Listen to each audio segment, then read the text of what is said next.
안녕하세요, 여러분. 국가공인 자격증 전산세무 2급 과정. 오늘은 그 10번째 시간을 맞이했네요. 우리 1회부터 9회까지는 재무회계를 살펴보았죠. 자, 오늘부터는 총 4회에 걸쳐 가지고 원가회계에 대해서 공부를 한번 해볼까 합니다. 자, 오늘은 그 원가회계 첫 번째 시간으로 원가의 기초 개념과 원가 흐름에 대해서 공부해 보도록 하겠습니다. 자, 첫 번째, 원가의 기초 개념에 대해서 우리 공부를 한번 해봐요. 자, 우선 개념을 좀 잡아볼까요? 자, 원가에 대한 정의는 이렇게 나와 있네요. 자, 재화나 용역을 얻기 위해서 희생된 경제적 자원을 우리 원가라고 이야기합니다. 그러니까 이런 느낌이 들죠. 이 원가라는 것은 자, 희생된 경제적 자원이기 때문에 뭔가 어디에다가 투입이 되어 가지고 뭔가 만들어졌을 것 같아요. 저만 그렇게 생각하는 거 아니죠? 자, 두 번째, 이제 원가에다가 해계를 붙여 가지고 자, 이 원가 해계란 무엇인가? 이 원가 해계는요. 자, 발생한 원가를 자, 측정하고 기록하고 계산을 한 다음에 우리 재무제표를 작성을 하고요. 그리고 필요한 정보 이용자들한테 유용한 원가 정보를 제공하는 활동을 우리는 원가 회계라고 이야기하고 있습니다. 쉽게 말해서 원가를 잘 집계를 한 다음에 재무제표 작성을 하는 데 도움을 주고 그리고 원가 정보가 필요한 정보 이용자들에게 원가 정보를 전달하는 것이 우리 원가 회계라고 이야기할 수 있습니다. 이러한 원가 해결은요, 여러 가지 목적이 있는데요. 자, 어떤 목적이 이렇게 있냐 하면, 자, 재무제표 작성에 필요한 원가를 제공을 하고요. 자, 그리고 원가 통제와 관리에 필요한 원가 정보를 제공을 하고요. 세 번째로 어떤 가격 결정 여러 가지 사유들이 있겠죠. 자, 이러한 여러 가지 의사결정을 해야 되는 상황에 봉착을 할 텐데요. 이러한 의사결정에 필요한 원가 정보를 제공하는 것이 원가 회계의 목적입니다. 자, 문제로 출제가 될 때는요. 자, 뒤에 어떻게 되어 있죠? 네, 필요한 원가 정보를 제공한다 이렇게 되어 있죠. 네, 그중에서 자, 우리 재무제표 그리고 원가 정보를 제공하기에 앞서 가지고 원가 회계를 하게 되면 원가를 기록하고 측정하고 계산을 하잖아요. 그러면 통제와 관리를 할 수 있는 어떠한 그런 기능들도 부과가 되겠죠. 자, 그러한 원가 정보를 제공하는 것이 원가 회계의 목적이라 이렇게 이야기할 수 있겠습니다. 자, 원가는요. 분류하는 방법에 따라 가지고 여러 가지로 분류가 될 수 있습니다. 자, 여기서는 시험 문제에 잘 나오는 부분이기 때문에요. 여러분들 주의를 기울여서 잘 들어봐 주세요.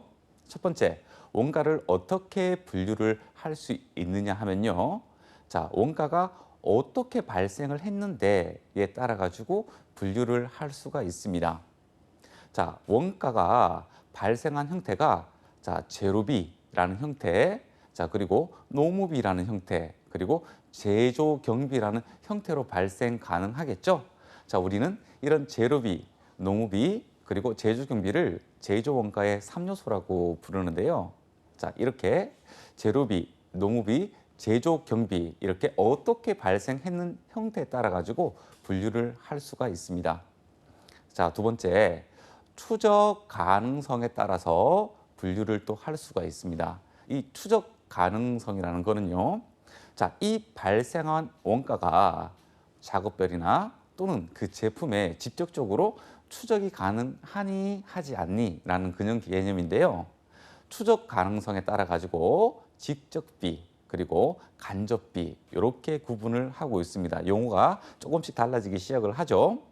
자, 원가 회계는요. 처음에 원가 회계를 들어가기 전에 이러한 용어를 잘 정립을 해야지 나중에 원가 회계를 원활히 공부할 수 있으니까요. 저하고 이 시간에는 원가 회계에 나오는 용어들에 대해서 잘 정립하는 그러한 시간이 되었으면 좋겠네요. 자, 추적 가능성에 따라서 우리 직접비 그리고 간접비로 나눈다고 이야기를 지금 하고 있잖아요. 자, 이 직접비는요. 그 제품에 직접적으로 원가를 추적해서 기착을 시킬 수가 있는 원가를 이야기하는 거고요. 간접비는 원가가 발생을 하긴 했는데 그 제품에다가 직접적으로 부과를 할 수가 없는 원가를 이야기하는 거예요. 자, 여기서 뒤에 비 이렇게 붙잖아요. 또는 비용 이렇게 하잖아요. 원가에서는 비가 붙든 비용이든 다 뒤에 원가라고 생각을 해주시면 돼요. 자, 제가 한번 해볼게요. 자, 직접비를 직접 비용이라고 얘기할 수 있어요. 그리고 직접 원가라고도 이야기할 수 있어요. 시험 문제에서는 출제하시는 교수님들 사용하시는 성향에 따라 가지고 용어들이 조금씩 변동되거든요. 자, 우리 직접이 중요한 거지 뒤에 비용, 원가가 중요한 건 아니다. 그죠? 우리 감 잡았습니다. 자, 세 번째. 자, 중요한 것 중에서 더 중요한 분야가 요거예요. 자, 원가 행태에 따른 분류입니다. 자, 이 행태가 뭐냐면요. 움직이는 모습을 우리는 행태라고 합니다. 자, 그렇다면 원가가 어떻게 움직이느냐 따라 가지고 분류를 하는 거거든요.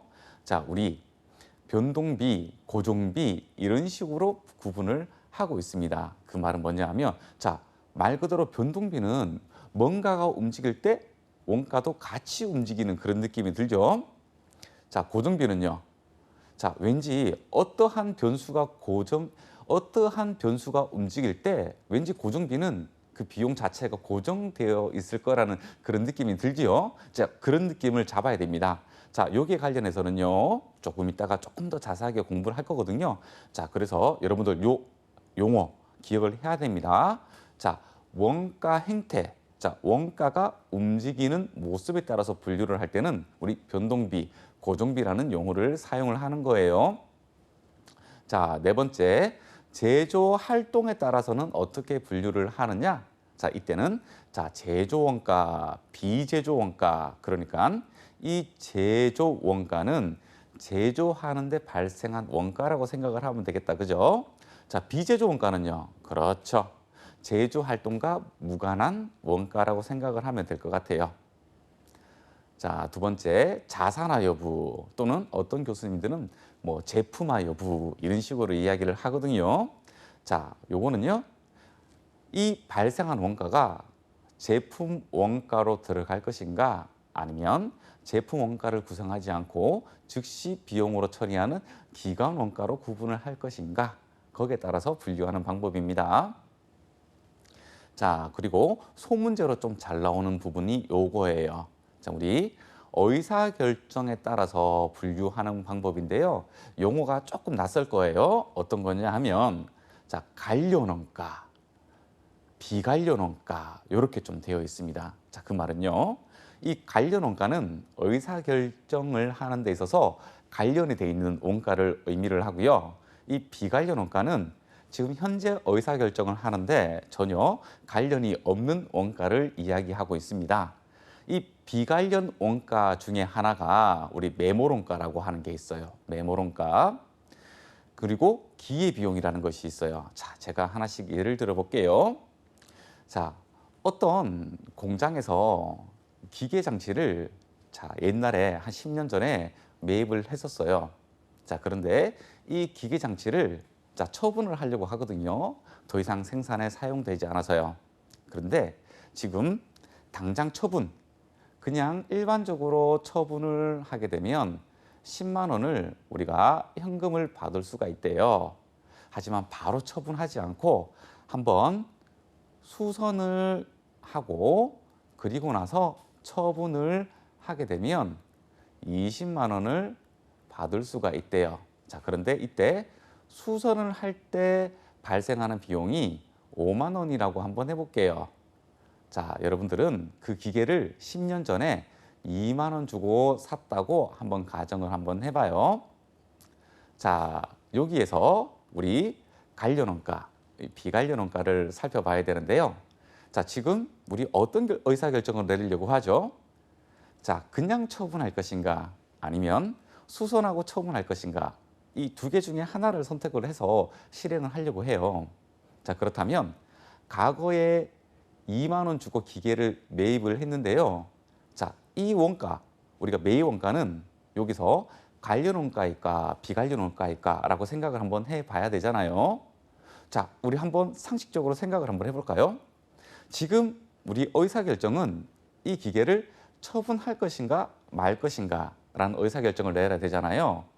근데 이미 기계는 지난 10년 전에 산 거잖아요. 이미 발생을 했잖아요. 지금 우리 의사결정에 영향을 줄 수 있다 없다? 없어요. 그래서 그 원가를 우리 매몰원가라고 하는 거예요. 매몰원가. 이미 샀는데 어떡할 거예요, 그죠? 그래서 그런 원가를 매몰원가라고 얘기하고 비관련 원가가 2만 원 발생했다 이렇게 얘기하면 될 거예요. 자, 여기에서 그냥 처분을 하면 10만 원, 그리고 수선하고 처분을 하게 되면 20만 원을 받을 수가 있어요.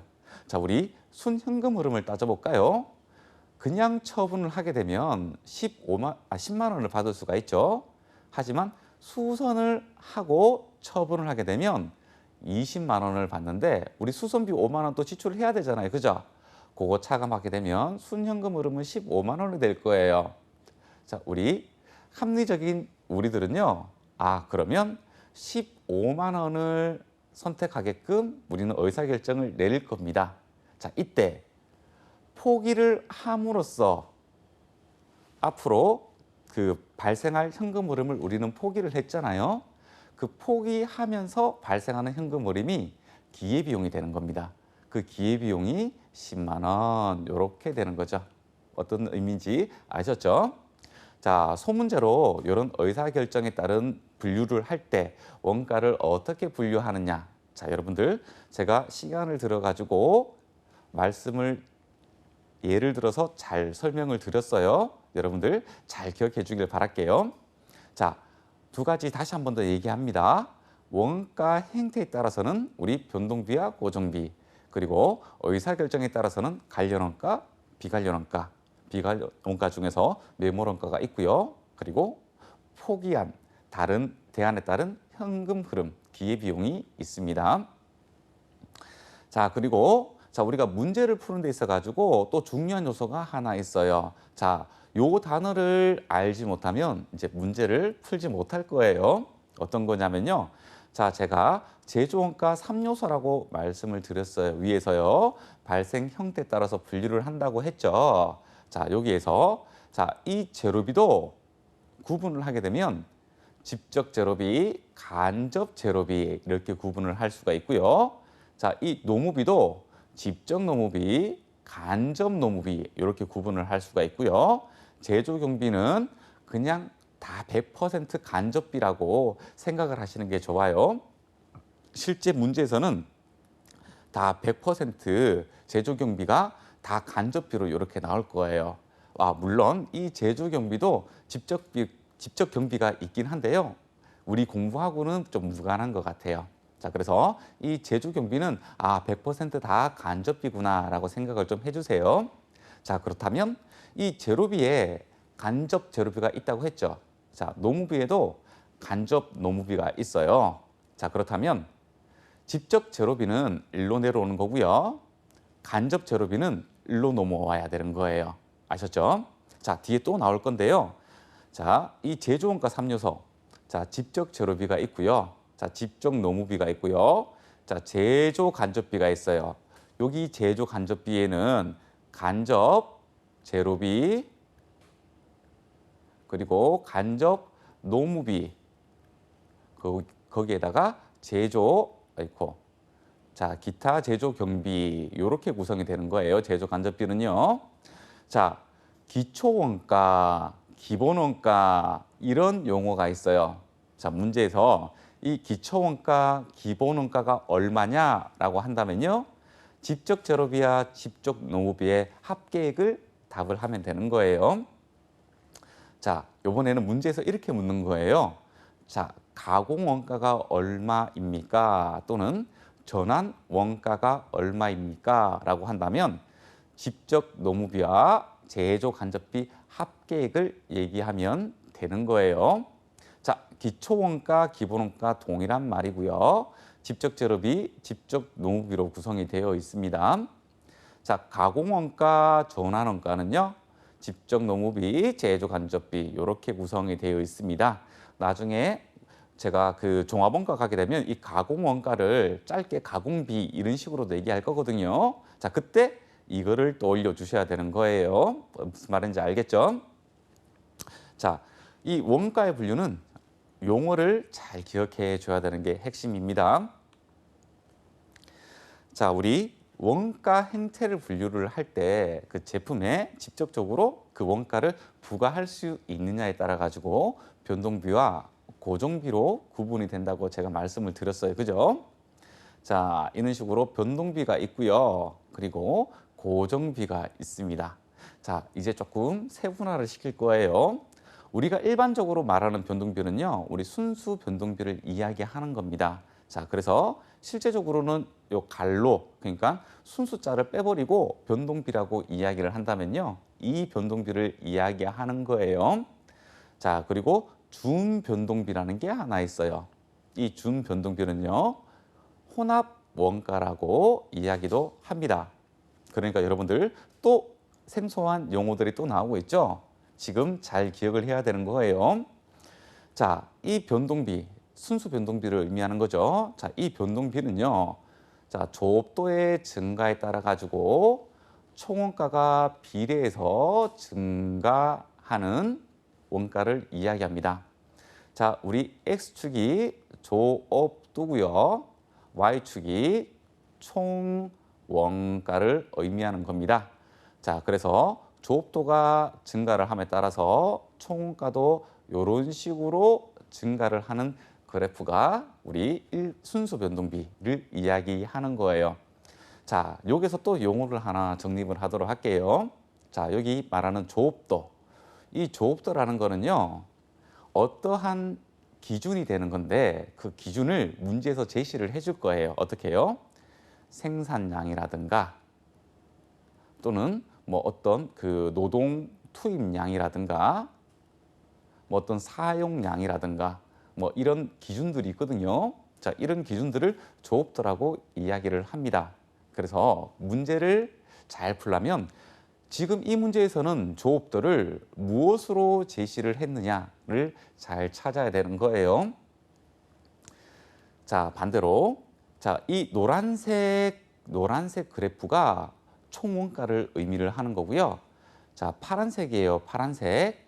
파란색은 단위당 원가를 이야기를 하는 겁니다. 자, 단위당 원가는 총 원가에서 우리 조업도를 나눠주면 되겠다. 그죠? 자, 조업도가 생산량이라고 한다면 발생한 총 원가에서 그 생산량으로 나눠주면 되겠다. 그죠? 그러면 생산량 단위당 원가 얼마라고 계산이 되는 게 단위당 원가의 개념인 거죠. 자, 변동비의 특징은 이 단위당 원가는 언제나 일정하다는 겁니다. 그죠? 총원가가 비례해서 증가하기 때문에 자, 이렇게 한번 해볼까요? 어떤 물건을 한 개를 생산하는데 100원이라는 원가가 든대요. 자, 그러면 2개를 생산하게 되면 200원의 총 원가가 발생을 하겠죠.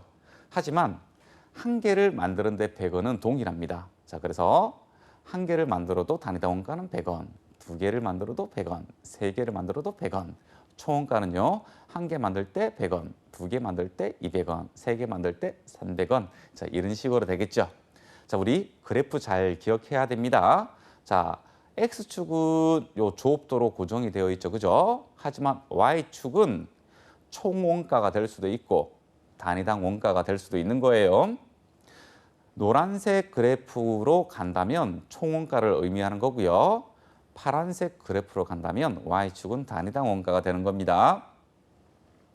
자, 이번에는 준변동비를 살펴보도록 할게요.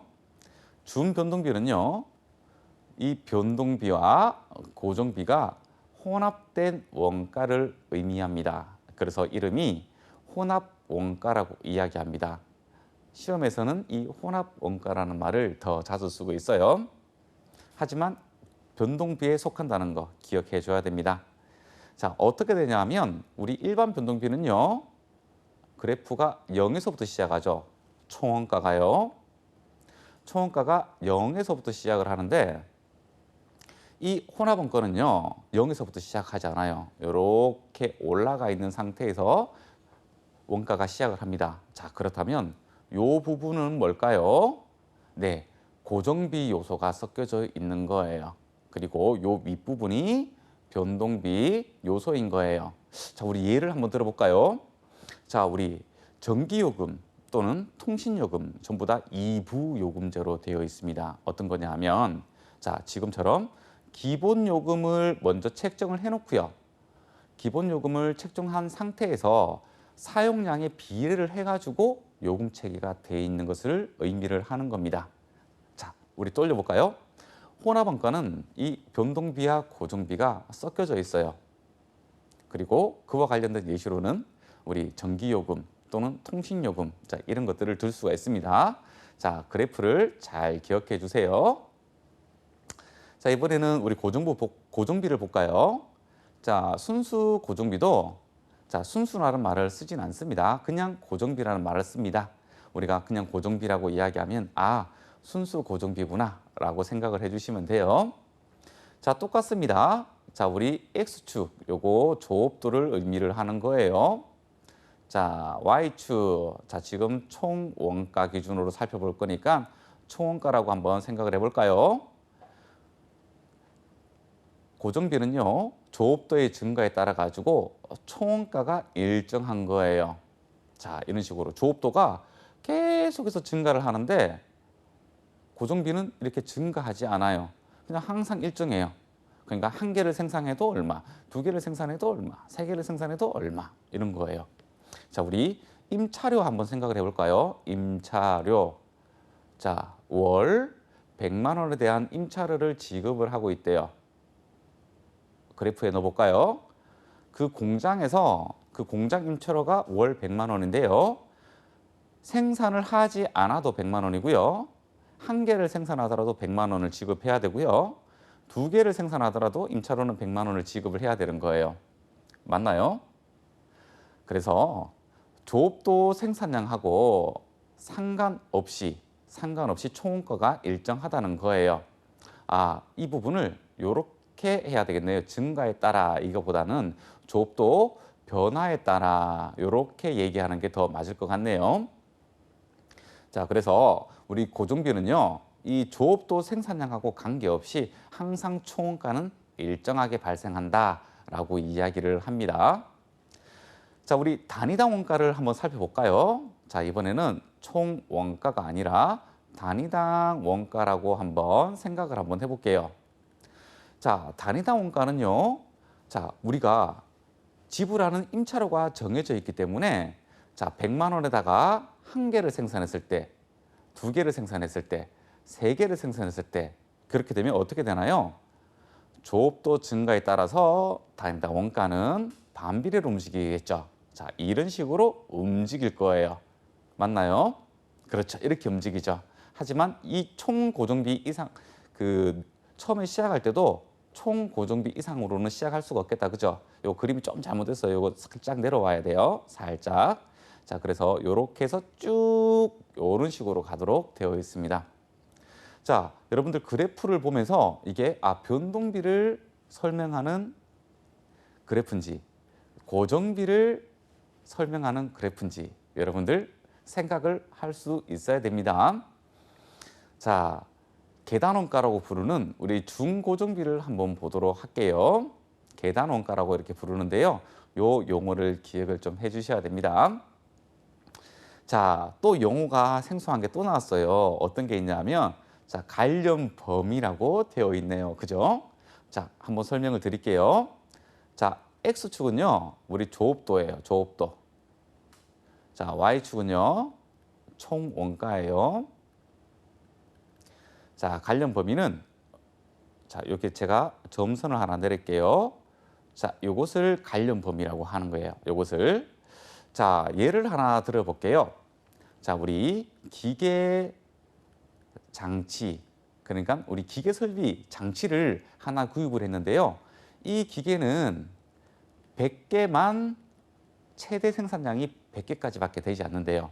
자, 그래서 이 감가상각비가 뭐 연간 뭐 100만 원이 이렇게 발생한대요. 감가상각비가. 그러면 자, 0개부터 100개까지는 생산을 하든지 안 하든지 상관없이 무조건 감가상각비가 100만 원 발생하죠. 그렇죠? 자, 그런데 업체에서 주문이 들어왔네요. 100개가 아니고 150개가 주문이 들어왔어요. 그럼 어떻게 해야 되죠? 지금 기계장치 한 대로는 주문받은 물량을 생산을 해낼 수가 없어요. 그럼 어떻게 한다? 맞아요. 기계장치 한 대를 더 구입을 해야 되는 거죠. 그러면 관련 범위가 또 101개부터 200개까지 증가한다. 그죠? 자, 이런 식으로 생산량이 증가하잖아요. 그럼 관련 범위가 또 추가적으로 또 늘었다. 그죠? 자, 이런 식으로 관련 범위를 벗어나게 되면 또 새로운 고정비가 이런 식으로 발생을 하는 거죠. 자, 201개부터 300개까지 생산하려면 또 우리 관련된 범위를 넘어섰잖아요. 그럼 또 기계 한 대를 더 사야 돼요. 그럼 또 그만큼 고정비가 늘어나겠죠. 그죠? 자, 이렇게 그 행태를 보이는 것을 우리는 준고정비 또는 계단원가라고 이야기를 합니다. 자, 여러분들 요 그림 제가 예시를 들어드리면서까지 설명을 드렸는데요. 문장이랑 이 그림이랑 매치를 할 수 있어야 됩니다. 자, 원가회계 우리 첫 번째 우리 학습 시간이잖아요. 자, 두 번째 파트예요. 자, 이제 원가의 흐름에 대해서 살펴보도록 할게요. 자, 이 처음에 우리가 원가의 기초 개념을 배웠잖아요. 자, 두 번째 이 원가의 흐름까지가 원가 회계를 공부하는 데 있어 가지고 가장 기초적인 작업이라고 생각을 하시면 돼요. 자, 이까지를 배우고 그리고 이제 실제로 원가 회계로 공부가 시작이 되는 겁니다. 자, 원가의 흐름을 한번 살펴보도록 할게요. 자, 우리 어떤 공장에서 물건을 만들려면 재료비가 들어가야 되겠다. 그죠? 재료비. 뭐 장난감 회사는 우리 플라스틱이라는 재료가 들어가야 되겠다. 그죠? 그리고 노무비도 들어갈 거예요. 자, 어떻게 해요? 자, 우리가 장난감이 모든 게 100% 자동화가 된 건 아니다. 그죠? 그렇기 때문에 사람 인력이 들어갈 거예요. 그죠? 자, 그리고 우리 전기도 쓰고 그리고 수도도 쓰고 그리고 우리 공장 직원들 밥도 먹어야 되고 여러 가지 기타 경비들이 들죠. 자, 이것을 우리는 제조 간접비라고 이렇게 얘기를 하는 거예요.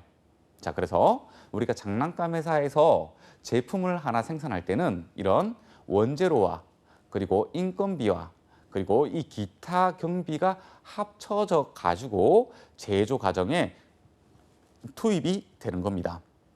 그래서 이 원재료와 그리고 인건비와 그리고 이 기타 경비가 단기에 투입됐다고 해가지고 단기 총제조 원가라고 부르는 거예요. 그래서 단기 총제조 원가는 단기에 투입된 직접 재료비, 직접 농업비, 제조 간접비를 의미하는 겁니다.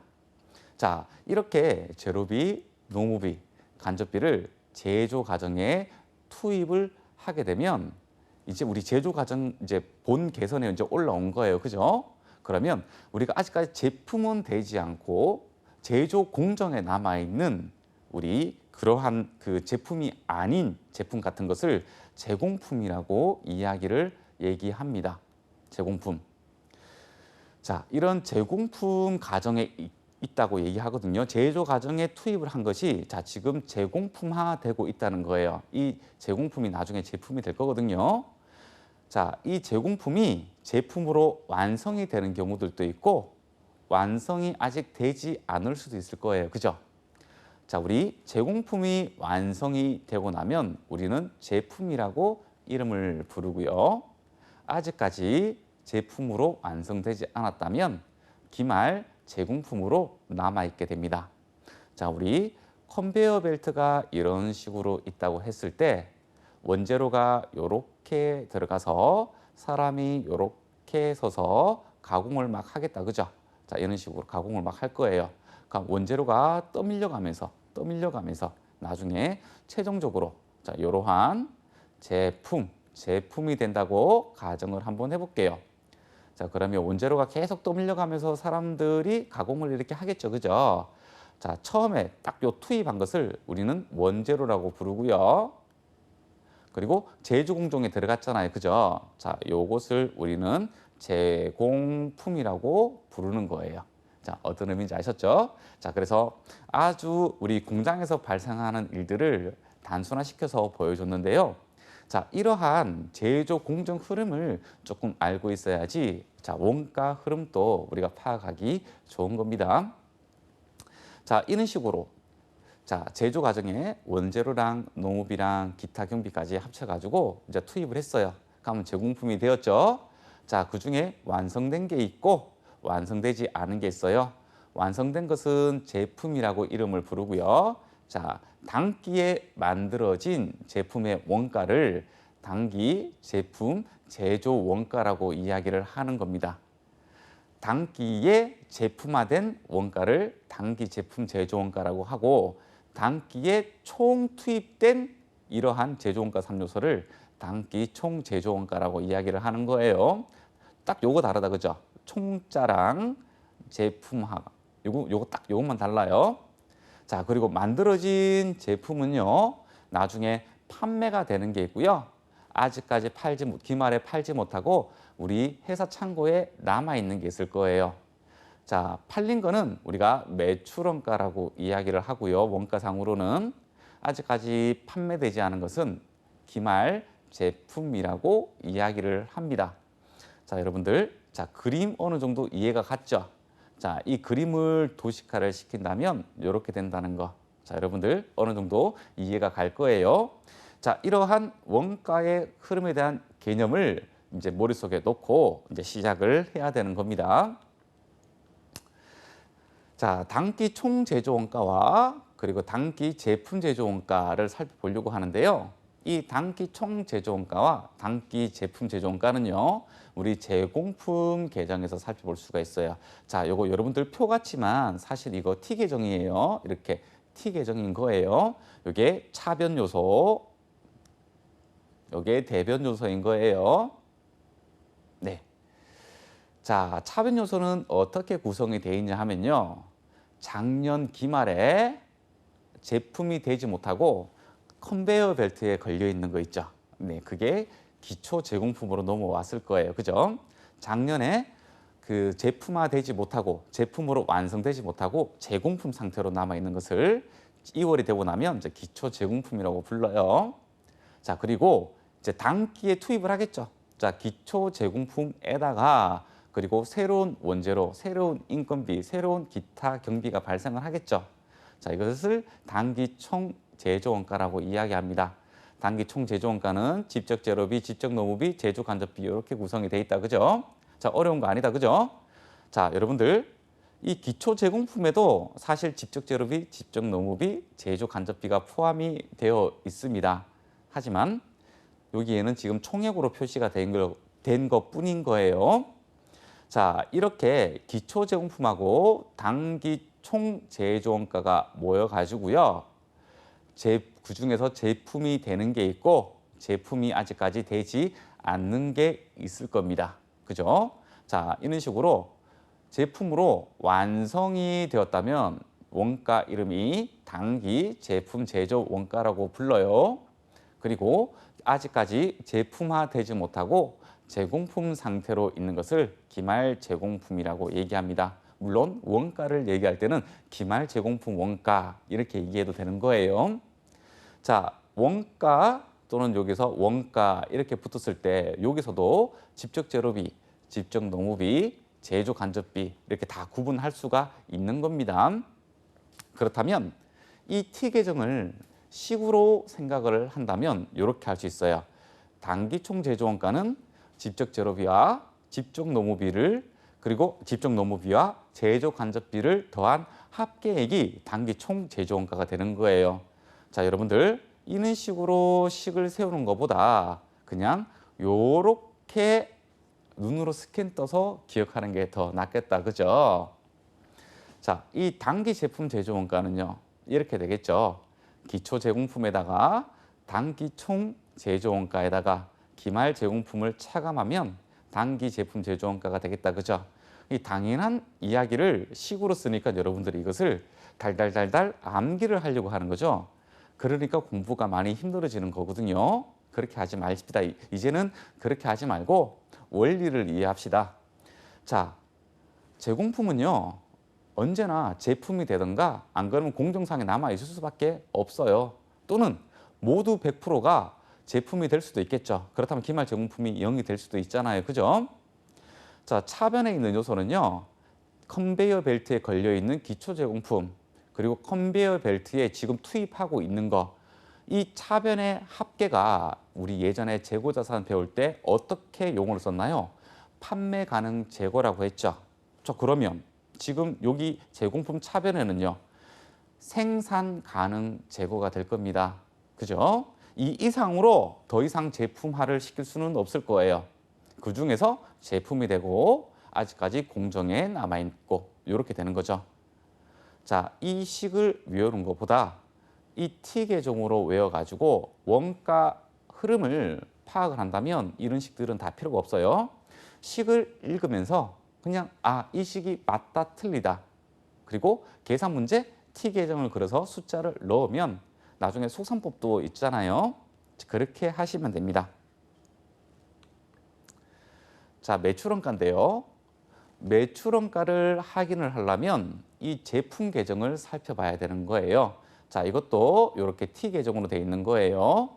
제품 계정의 차변, 그리고 제품 계정의 대변입니다. 자, 기초 제품. 자, 어떤 의미죠? 정기 말까지 팔리지 않은 제품을 의미한다. 그죠? 단기 제품 제조 원가는요. 자, 단기에 제공품이 제품으로 완성이 된 거예요. 그러니까 이것도 판매를 할 수 있겠죠. 자, 이거 두 개를 합쳐가지고 우리는 판매 가능 재고라고 이야기를 하는 거예요. 자, 이 판매 가능 재고 내에서 팔리는 게 있을 거고 기말까지 팔리지 않은 게 있을 겁니다. 그럼 팔리지 않은 거는 내년에 기초 제품으로 다시 이렇게 올라오겠다. 그죠? 자, 제품 계정에서는 우리가 무엇을 알 수 있어요? 제품의 변동 내역하고 이 매출원가를 또 알 수가 있겠네요. 그죠? 자, 그래서 매출원가를 식을 만들어 본다면 자, 기초 제품에서 단기 제품 제조원가를 더하고 기말 제품을 빼면 되겠네요. 자, 만약에 그럼 기말 제품을 물으면요. 두 개에다가 매출원가를 빼주면 되겠다. 그죠? 그러니까 이런 식을 너무 어거지로 외울 필요가 없다는 거예요. 우리가 그 X를 선정할 때 어디에다가 빵꾸를 만들지 모르잖아요. 그죠? 자, 그러다 보니까 이렇게 식을 외우는 것보다 T 계정으로 원가 흐름에 대한 개념을 잡아서 원리를 이해하는 게 조금 더 우리 학습에 조금 더 효율적이라고 생각이 들 겁니다. 자, 이제까지 발생한 원가 흐름을 요약을 한번 해볼 거예요. 자, 지금 제가 공장에서 일어나는 일들을 다 숫자로 한번 표현을 해봤어요. 자, 우리 원가니까 뒤에 단위가 원이라고 생각을 해주면 될 것 같아요. 자, 원재료 계정이 있었네요. 자, 기초 원재료가 100원이 있었고요. 그리고 단기에 매입을 했어요. 600원을요. 자, 이 말이 뭐죠? 700원치 원재료가 있죠. 그러니까 컨베이어 벨트에 올릴 수 있는 원재료 총 물량이 700원만큼 있다는 겁니다.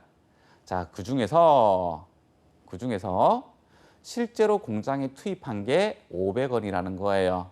그리고 투입하지 않고 아직 원재료 창고에 남아 있는 게 200원이라는 겁니다. 어떤 의미인지 아셨죠? 자, 지금 컨베이어 벨트에 500원을 올렸잖아요. 그게 어디로 갑니까? 단기 총 제조 원가를 구성하는 이쪽으로 내려와야 되겠다. 그죠? 그래서 제공품 차변에 집계된다라는 말을 여러분들이 이해할 수 있어야 되는 거예요. 직접 재료비 발생액은 어디에 집계가 된다고요? 제공품 계정의 차변에 집계가 이렇게 되는 겁니다. 자, 노무비 볼까요? 자, 단기 인건비로 300원을 지급을 했대요. 자, 그런데 단기에 일은 했는데 아직까지 지급하지 못한 금액이 200원이 있대요. 그래서 총 500원이라는 인건비가 발생을 했는데요. 그중에서 정기에 일을 했는데 미지급한 금액을 단기에 100원을 지급을 했어요. 그리고 실제로 단기에 발생한 노무비가 400원이에요. 자, 이 집적 노무비 친구도 단기 총 제조원가니까 제공품 계정 차변에 모여야 되겠다. 그죠? 자, 이 노무비 계정을 파악할 때 이 집적 노무비 발생액은 어떻게 구하느냐 하면 그 기준이 이거예요. 단기에 일을 했느냐. 그 말은 단기에 발생했느냐. 단기에 돈을 주고 단기에 돈을 안 주고 그 기준이 아니고 단기에 일을 했느냐를 기준인 거예요. 단기에 일을 했는데 못 줬다. 그래도 집적 노무비에 포함이 되는 거예요. 정기에 일을 했는데 못 주고 단기에 줬다. 단기에 지급을 했지만 정기에 일했잖아요. 그런 것들은 차감을 해야 된다는 거예요. 자, 제조간접비예요. 자, 제조간접비는 여러 가지 계정들이 합친 거예요. 어떤 거냐면 자, 공장에 보험료도 발생을 했고요. 공장에 감가상각비도 발생했고요. 기타 등등등등등 굉장히 많겠죠. 자, 이런 보험료, 감가상각비, 우리 제조간접비를 구성하는 여러 가지 경비들이 일단 제조간접비 계정 차변에 집계가 되는 겁니다. 그리고 나서 이러한 계정들을 제조간접비로 하나로 합쳐가지고 어디로 보내냐? 제공품 차변으로 보내는 겁니다. 자, 이런 식으로 자, 원재료 계정, 그리고 노무비 계정, 그리고 제조간접비 계정에서 발생한 우리 단기 총 제조원가가 제공품 계정 차변에 이렇게 다 모였다. 그죠? 자, 그러면 기초에 기말에 제품이 되지 못한 제공품이 200원이 남아있는 상태에서 단기에 이만큼 더 추가적으로 투입이 된다. 그죠? 그래서 원가가 1,400원이 투입이 된 거나 마찬가지네요. 단기 제품화 하는 데 있어 가지고. 자, 그러면 이 1,400원 중에 실제로 제품이 되는 게 있고 제품이 되지 않는 게 있을 거예요. 그죠? 자, 이번 연도는 생산을 많이 했네요. 그래서 이 1,400원 중에서 1,100원만큼이 제품화가 되었고, 그리고 아직까지 기말에 컨베이어 벨트에 걸려있는 원가가 한 300원치 남아있네요. 자, 그런 다음에 제공품 계정 다음에는 어디로 가야 되죠? 자, 제품 계정으로 가야 되죠. 이제 흐름상. 자, 정기에 팔리지 못하고 남아있는 제품이 100원이 남아있고요. 그리고 단기에 판매가 가능한 제품이 생산이 되었잖아요. 1,100원만큼. 합치면 1,200원만큼 원가를 판매할 수가 있을 겁니다. 그걸 우리 판매 가능 재고라고 한다. 그죠? 자, 이 1,200원 판매 가능 재고 원가에서 1,000원치는 팔렸고, 그리고 200원치는 아직까지 못 팔고 제품 창고에 남아 있다. 이렇게 우리는 표를 보면서 이 T 계정들을 보면서 우리는 흐름을 알 수가 있을 겁니다. 그렇죠? 그렇다면 자, 우리는 이 개념들을 알아야 됩니다. 자, 우리가 제조업 분야는 제조 원가 명세서라는 서식이 있는데요. 요것을 작성해서 그 기업한테 줘야 됩니다. 이 제조 원가 명세서는 이렇게 생겼어요. 자, 이렇게 1번부터 해가지고요. 이렇게 8번 단기 제품 제조 원가까지 이렇게 보여주는 거예요. 자, 요거 어느 정도 알고 있어야 말 문제를 대비할 수 있는 거예요. 자, 제조 원가 명세서를 보게 되면 자, 재료비, 자, 이 원재료 변동 사항을 알 수가 있습니다. 자, 그 말은 자, 요 내용 잘 보세요. 이 원재료 변동 사항은 이거를 뜻하는 거다. 그죠? 요거를 요 T 계정 자체를 뜻하는 겁니다. 그죠? 자, 그래서 제조 원가 명세서에는요. 원재료의 변동 사항을 확인할 수가 있습니다. 자, 그리고 집적 노무비와 제조 간접비는 총액으로 이렇게 알 수가 있습니다. 총액으로 이렇게 전부 다 알 수가 있는 게 아니고 그냥 총액으로 알 수가 있는 거예요. 자, 그렇다면 여기까지 3번까지 여기 합계액이 우리는 단기 총제조원가라고 했다. 그죠? 단기 총제조원가. 그렇죠? 자, 그리고 이 단기 총제조원가에다가 자, 제공품 변동사항. 자, 제공품이 변동된 내용들을 또 확인할 수가 있다. 그죠? 자, 요 내용은 어디서 보이는 건가요? 우리 요거를 알 수 있다. 그죠? 요거를 알 수가 있는 거예요. 제공품 계정을 알 수가 있어요. 자, 그래서 이 제조원가 명세서는요. 원재료의 변동사항하고 그리고 제공품의 변동사항들을 알 수가 있습니다. 결국 이 제조원가 명세서는 당기 제품 제조 원가를 확인할 수가 있는 명세서의 하나에 포함이 됩니다. 자, 그런데 여러분들 이 제조 원가 명세서에 보면 이런 게 있어요. 이런 건 없어요. 자, 제품의 변동 내역을 알 수가 있나요? 자, 이 제품의 변동 내역을 알려면요. 우리 기초 제품 재고도 알아야 되고 그리고 기말 제품 재고도 알아야 되거든요. 그런데 알 수가 없어요. 이 제품의 변동 내역은 어디서 알 수 있느냐? 자, 손익계산서에서 확인을 할 수가 있는 거예요. 자, 이 손익계산서 한번 볼까요? 자, 기초 제품 나와 있죠. 그리고 제조원가 명세서에서 단기 제품 제조원가 정보 밀어주죠. 그리고 기말 제품 있죠. 자, 우리 어떻게 했나요? 기초 제품에다가 단기 제품을 더하고 기말 제품을 차감하게 되면 매출원가가 된다라고 이야기를 했잖아요. 그죠? 자, 여러분들 이제 알았습니다.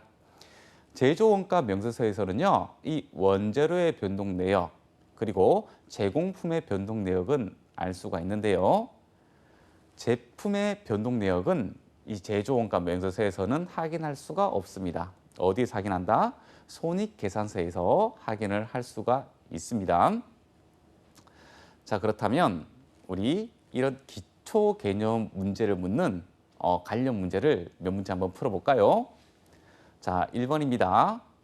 다음 표에 보이는 원가 행태. 자, 원가 행태는 뭐라고 얘기했죠? 자, 변동비와 고정비를 이야기를 하는 겁니다. 그죠? 자, 여러분들 행태가 나오면 바로 떠올려야 되는 거예요.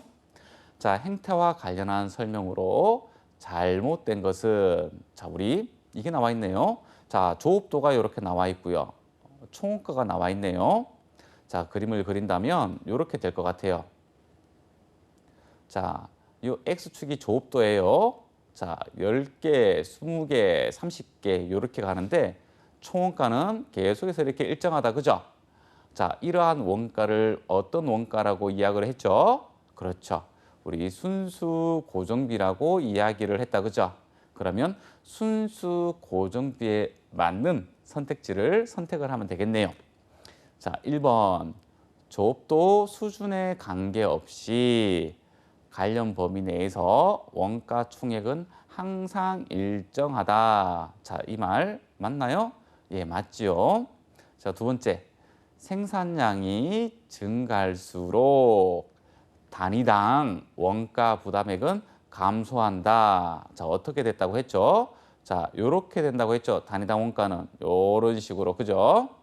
3번. 상기와 같은 원가 행태에 속하는 예로는 자, 전력비나 임차료가 있다. 자, 임차료 같은 경우에는 안 돼요. 안 돼요.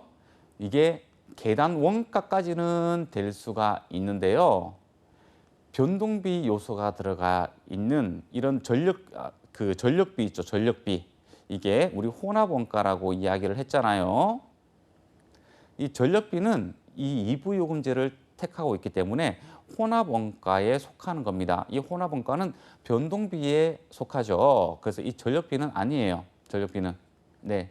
임차료만 고정 원가에 속하는 거고 이 전력비는 안 됩니다. 전력비는. 그래서 잘못된 것은 3번이 답이 됩니다.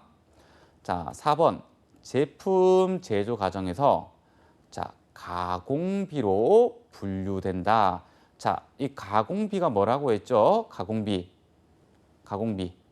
가공비는 직접 노무비 플러스 제조, 간접비 합친 것을 우리는 가공원가 또는 전환원가 이렇게 얘기를 했다. 그죠? 자, 이렇게 나오니까 이 개념을 모르게 되면 이게 무슨 말인지 잘 모른단 말이죠. 그죠? 자, 우리 문제를 풀 수 있는 능력을 지금 키웠습니다. 자, 이렇게 한번 더 볼까요? 자, 변동비는 이렇게 생겼고요. 자, 그리고 우리 고정비는 이렇게 생겼어요. 자, 요거 증가가 아니라 자, 관련 범위 내에서 조업도의 변화에 관계없이 자, 이런 것들을 생각을 해주면 되겠습니다. 자, 2번 문제예요. 다음은 관련 범위 내의 조업도에 따른 원가이다. 자, 원가 행태 또 나왔다. 그죠? 자, 변동비, 고정비. 자, 얼마나 중요하면 제가 연달아서 관련 문제로 가져왔겠습니까? 그죠? 자, 알맞는 것은 그죠? 자, 생산량이 증가를 하네요. 200개, 400개, 600개. 자, 근데 총원가는 90만 원, 90만 원, 90만 원. 그런데 더 헷갈리게 하려고 단위당 원가가 떨어지고 있어요. 그죠? 자, 우리 총원가 기준으로 고정비냐 변동비냐 판단을 하는 겁니다. 자, 요 구조도 지금 똑같죠. 그죠? 자, 200개, 400개, 600개 총원가가 90만 원으로 일정하다. 그죠? 자, 이거는 무슨 그 원가요? 자, 고정비를 의미한다. 그죠? 자, 여러분들 잘 풀었습니다. 자, 3번입니다. 자, 다음 중 원가 계산에 관련된 설명 중 자, 타당하지 않은 것은 자, 1번 원가 회계는 일반적으로 회사 내부 정보 이용자에게도 유용한 정보를 제공한다. 자, 맞는 말입니다. 나중에 원가 회계를 조금 더 하다 보면 이제 관리 회계까지 넘어갈 거예요. 자, 이런 원가 관리 회계는 우리 내부 정보 이용자들한테 더욱더 의미 있는 정보를 주고 있습니다. 왜냐하면 원가를 통제를 해야 되고 그리고 그런 원가 데이터를 베이스로 해서 의사결정에 사용을 해야 되거든요. 자, 두 번째, 제조 원가 명세서가 작성되었더라도 제품 매출 원가를 알 수 있는 것은 아니다. 자, 이것도 맞는 말이다. 그죠? 자, 우리 제조 원가 명세서의 마지막 8번에 뭘로 적혀 있었어요? 그렇죠. 당기, 제품, 제조 원가를 우리 계산하는 것을 제조 원가 명세서라고 했다. 그죠? 자, 그러니까 이 매출 원가는 어디서 확인할 수 있어요? 그렇죠. 손익계산서에서 확인을 하는 겁니다. 자, 3번. 제조 과정에 있는 모든 제조기업의 원가 계산은 기업회계 기준에서 정한 동일한 원가 계산 방식에 의해서 하여야 한다. 자, 우리 알죠? 뭐 모든, 반드시, 항상 이런 단어가 나오면 일단 의심을 하고 시작을 해야 되잖아요. 그죠? 자, 이 원가 계산 방법은요. 그 회사 상에 맞추어서 해야 되는 겁니다. 자, 어떤 회사들은 개별 원가 계산이 맞는 회사들이 있고요. 어떤 회사들은 뭐 표준 원가가 그 원가 계산 방법으로 맞는 회사들이 있고요. 자, 모두 다 동일하게 적용해야 되는 것은 아닌 거죠. 자, 그래서 3번이 답입니다. 자, 4번. 제조 원가에 해당하는 금액을 발생 즉시 비용 처리를 하였다면 당기 총 제조 원가를 가소 계상하게 된다. 자, 이 말이 원래는 상식적인 건데 이 말이 무슨 말인지 모를 때가 있을 겁니다. 뭐냐면 자, 제조 원가에 들어간다라는 말이 너무 뭐 어떻게 된다는 거지? 라고 생각을 할 수 있거든요. 이 제조 원가에 들어간다는 말이 당기 총 제조 원가를 구성한다라고 생각을 하시면 돼요. 이 당기 총 제조 원가가 결국에는 제품 원가가 되고 매출 원가가 되는 거잖아요. 자, 그런데 우리 예를 들어서 우리 직접 재료비 있죠. 자, 직접 재료비 200원이 발생을 했는데요. 자, 이것을 제가 실수를 해가지고요. 막 이렇게 한 거예요. 뭐 복리후생비 200원, 판관비에 들어가는 거요. 이렇게 처리를 해버린 거예요. 자, 그러면 비용은 가상되어 있고 직접 재료비는 가소 계상되어 있으니까 결국에는 단기 총제조원가가 가소 계상되겠다. 그죠? 자, 요 표현도 맞는 말입니다. 자, 4번입니다. 자, 기초 제공품이 기말 제공품보다 더 큰 경우, 자, 기초 제공품이 이렇게 더 크대요. 이런 식으로. 다음 중 가장 적절한 설명은, 자, 이 문제는 제가 예를 들어서 보여드릴게요. 자, 이 제공품 계정 한번 보도록 할게요. 자, 기초 제공품이 기말 제공품보다 이렇게 크대요. 자, 그래서 제가 기말 제공품은 50원으로 임의의 숫자를 집어넣고요. 그리고 기초 제공품 50보다 큰 100이라는 숫자를 집어넣었어요. 그리고 이것도 다 임의 숫자를 이렇게 집어넣은 거예요. 자, 이런 식으로 이런 문제들은 임의 숫자를 넣어도 되는 겁니다. 자, 기초 제공품의 단기 총 제조원가를 이 더한 값이 단기 제품 제조원가가 된다. 만약 기말 제공품이 0이라면 그 말이 맞는데요. 기말 제공품이 10, 20 뭐 이런 식으로 잡는다면 이 1번에 대한 명제는 틀리게 됩니다. 자, 4번으로 바로 가볼까요? 단기 제품 제조원가가 단기 총 제조원가보다 크다. 자, 요렇게 된다. 그죠? 요렇게. 단기 제품 제조원가가 단기 총 제조원가보다 크다. 이렇게 된다. 그죠? 자, 이러한 문제의 성격은요. 임의 숫자를 집어넣으면 우리가 문제를 푸는데 좀 손쉽게 풀 수가 있습니다. 자, 우리 오늘부터 원가회계 공부를 시작했는데요. 총 4회에 걸쳐 가지고 우리 압축된 강의를 진행할 거거든요. 핵심만 전달을 할 테니까 여러분들 잘 따라와 가지고 합격하는 원가회계 공부 하도록 할게요. 자, 시청해 주셔서 감사합니다.